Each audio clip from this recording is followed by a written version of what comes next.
পদাতিক নাট্যগোষ্ঠী এয়া 22 বছৰীয়া যাত্ৰা আৰু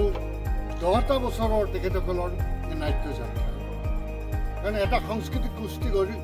গঠিত হয় বা ঠন ধৰি উঠে সেই সমাজখনক লৈ নতুন নতুন চিন্তা নতুন নতুন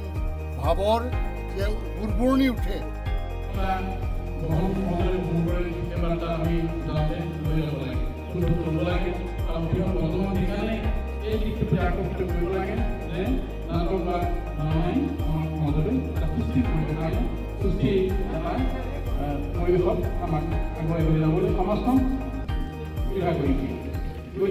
আমাৰ এই ঐতিহাসিক ৰধলা পথাৰৰ বাকৰিত ঢেকিয়াল সাংস্কৃতিক ভৱনত আমাৰ 3দিনীয়া কাৰ্যসূচীৰে আমাৰ একাংক নাটক সুদৰ্শন প্ৰাইজমণি একাংক নাটক প্ৰতিযোগিতা আৰম্ভ হৈছে নাট্যগোষ্ঠী পদাতিকৰ উদ্যোগত আমি আহি 22টা বছৰত আমি ভৰি দিছোঁ এই 22টা বছৰত আমাৰ ৰাইজৰ মৰম আমি সদায় শুনিব লাগিব ৰাইজৰ আশীৰ্বাদ আমি আহি 22টা বছৰ ভৰি দিছোঁ আজি আমাৰ প্ৰথম কাৰ্যসূচী পতাকা উত্তোলন ইতিমধ্যে হৈছে ইয়াৰ পিছতে আমাৰ বৃক্ষৰোপণ আছে বন্তি প্ৰজ্বলন হৈছে ইয়াৰ পিছতে আমাৰ চিত্ৰাংকন প্ৰতিযোগিতা আছে জিলা ভিত্তিক চিত্ৰাংকন প্ৰতিযোগিতা হ'ব তাৰপিছতে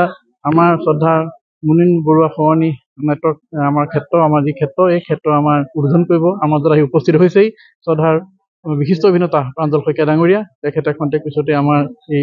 আমাৰ মঞ্চ উদ্বোধন কৰিব আৰু ৰাতি আমি 6টা বজাৰ পৰা আমি 3টি নিশা আমি নাট্যখণ্ড ৰাইজলৈ আগবঢ়াম গতিকে এই 3টি নিশাত আমি ৰাইজৰ সহায় সহযোগিতা কামনা কৰিছোঁ।